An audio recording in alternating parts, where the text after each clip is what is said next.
Bonjour à tous, mon nom est Zach Mouekassa, champion d'Afrique de boxe et beaucoup de choses. Alors, c'est qui un leader? Une personne qui s'habille bien, toujours sur son 31, ou une personne qui parle bien, dotée d'une aisance oratoire singulière? Alors un leader, c'est qui? C'est un employeur, un créateur d'entreprise, un politicien peut-être? Nous allons le découvrir. Aujourd'hui, nous allons parler d'une personne très intéressante qui, à travers ses actes positifs, a marqué sa génération. Née des parents esclaves noirs américains en 1822, Harriet Tubman était une activiste abolitionniste. Une femme ordinaire, dépourvue des droits, une fille d'esclave, mais une femme de caractère. Mariée à 25 ans à un aventurier de haute gamme, c'est pourquoi on vous dit il faut bien choisir. La jeune dame en avait marre d'être une esclave. Elle ne pouvait pas s'imaginer vivre le reste de sa vie asservie au même titre qu'un cheval. Alors elle dit à son époux: mon mari, mon chouchou, mon bébé, mon Sangoku, cette affaire d'esclavage ici, c'est pas clair de... Partons.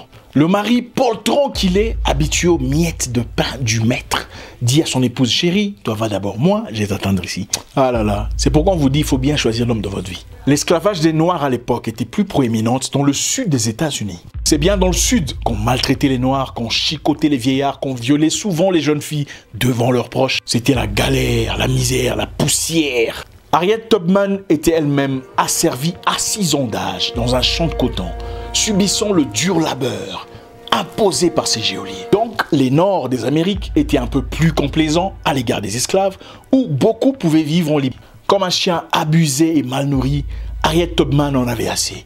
Elle s'enfuyait pour le Nord. Elle quitta le Maryland, son lieu de naissance, pour traverser des terrains difficiles. Elle marchait nuit et jour, traversant des marais, des montagnes infestées par diverses créatures. Une jeune femme de moins de 30 ans, luttant pour sa vie, esquivant les chasseurs des esclaves, pour sa liberté, pendant que toi tu attends qu'on te serve des maniocs. Harriet Tubman, une femme forte, une femme hardie, nimbée de courage et d'un esprit chevaleresque, vu le Canada qu'elle atteignit enfin quelques semaines plus tard. Pendant que tu n'es pas impliqué dans ce qui se passe dans ton pays, tu attends qu'on vote pour toi le nouveau président et les nouveaux députés. Décembre 1851, Harriet Tubman, 29 ans à l'époque, décida de rentrer au Maryland esclave chercher son mari. Malgré les dangers qu'elle risquait, les ours, les serpents, les fauves, quelle fidélité. À cette époque, il y avait déjà un avis de recherche sur elle, une esclave en fuite sur laquelle on offrait 1000 $.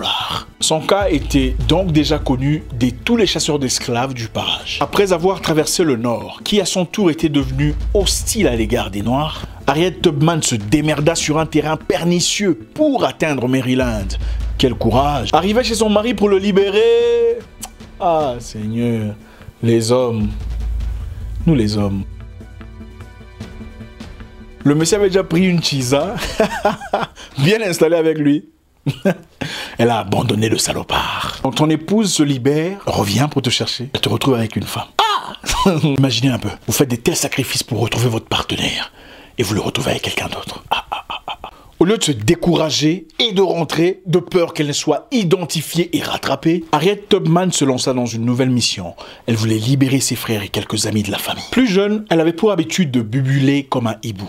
Elle faisait le cri des hiboux pour s'amuser et tout le monde le savait. Donc là où elle a grandi, elle avait l'habitude de faire wouh wouh wouh wouh et tout le monde savait que Harriet la folle aime faire wouh wouh. La nuit tombée, la jeune dame s'approcha. Arrivée devant la porte où étaient gardés les esclaves, elle lança son cri. Ceux qui sortirent par curiosité étaient en route vers la liberté. Au lieu de rentrer au nord les mains bredouilles, elle prit les esclaves et partit avec pour une liberté totale. C'est ainsi qu'elle commença avec cette même tactique à voler les esclaves. Certains écrits disent qu'elle bubulait comme un hibou près des maisons des esclaves, signalisant sa présence, et ceux qui sortaient intelligemment avaient la chance de partir avec elle vers les terrains de la liberté. Il y avait à l'époque quelques blancs abolitionnistes qui étaient contre l'esclavage, donc tous les blancs n'étaient pas cruels. Ces blancs avaient aussi quelques endroits, de la nourriture, des habits, où ils pouvaient abriter des esclaves fugitifs. Il y avait aussi ceux qu'on appelait les Quakers, ou Quakers pour les francolâtres. Alors c'est quoi Quaker? Non, non, ce n'est pas la bouillie d'avoine. Non. Le Quaker que vous voyez là sur la boîte d'avoine en Afrique, hein, le visage là, ça représente quelque chose. Les Quakers étaient des blancs abolitionnistes, souvent religieux, qui étaient contre l'esclavage. Les Quakers ont participé activement dans quelques libérations des Noirs. Dans les fuites, ils hébergeaient quelquefois illégalement les esclaves fugitifs, malgré les risques de condamnation de trahison qu'ils couraient. Donc beaucoup de Blancs américains étaient méchants parce que l'esclave était la source principale de revenus, mais avec quelques 3, 4, 5 Blancs ou 6 qui étaient gentils. Cette fois-là, elle décida d'aller libérer quelques-uns de ses proches dans la maison du maître qui la servissait. Le soir arrivé, devant la maison des esclaves, elle commença à bubuler comme un hibou. La communauté esclave l'avait surnommé Moïse, à l'instar de Moïse dans les Saintes Écritures. Les bubulements des hiboux sont saisonniers, et certains maîtres avaient remarqué cette incohérence. À chaque fois qu'on en entendait le son inhabituel, la journée était suivie d'une disparition d'esclaves. Ce soir-là n'était pas différent. Accompagnée de 11 esclaves, elle était en route vers l'indépendance. Moïse était là. Il fallait partir. Harriet Tubman était une femme cérébrale. Une femme très intelligente. Comme je les aime. Elle venait chercher les esclaves les samedis soirs ou le dimanche avant le lever du soleil. Soit elle chantait doucement à la cabine des esclaves une chanson de l'histoire de Moïse, ou elle bubulait comme un hibou.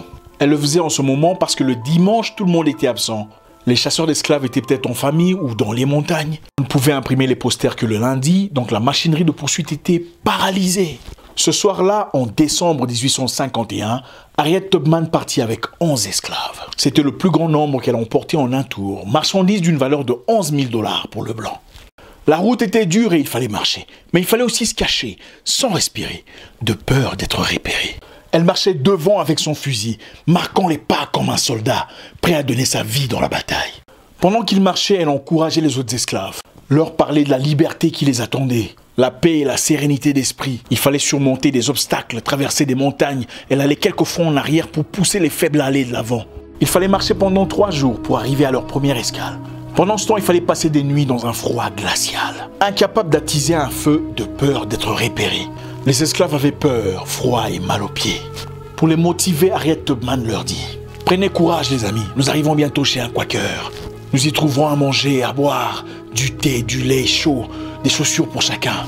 Il y aura en abondance du miel. Nous trouverons chez lui un moment de repos où chacun pourra s'allonger sans s'inquiéter. » 3 nuits de marche pénibles plus tard, ils arrivèrent enfin à leur première escale. Il faisait nuit.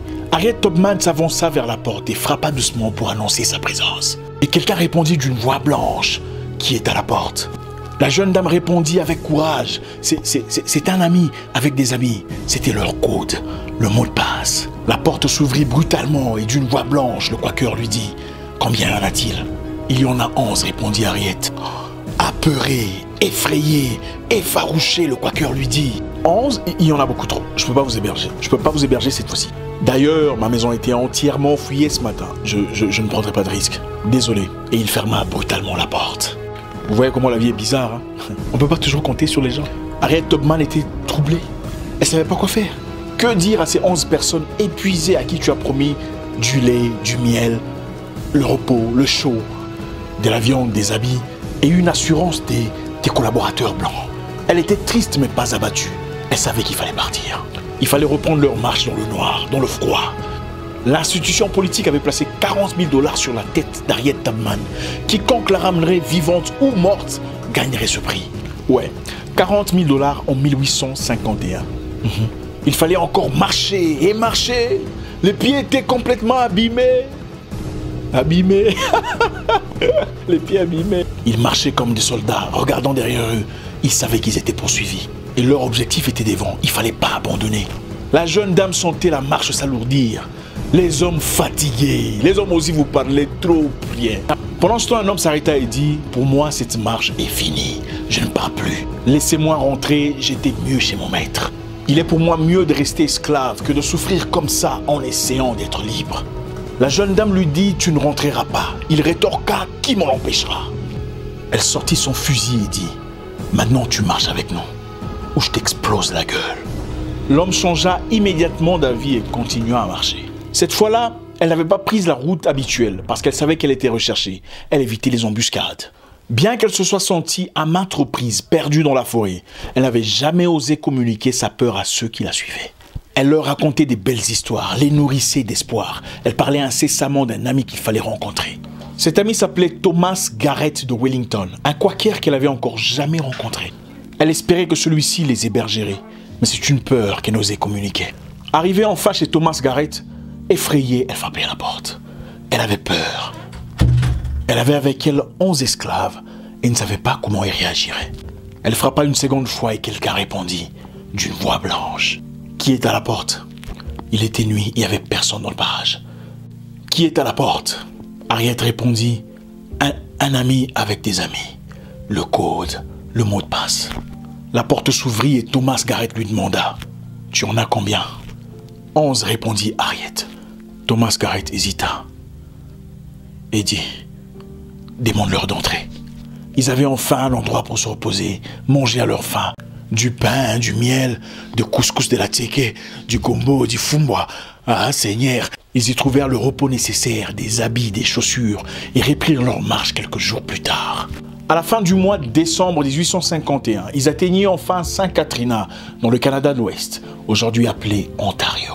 Voici Harriet Tubman, une jeune femme, un leader qui sait exactement ce qu'il veut dans la vie. Une femme déterminée, une femme forte, pas seulement forte pour elle, mais pour toute son équipe entière. Le leadership, ce n'est pas être bien habillé, être politicien ou ouvrir une entreprise.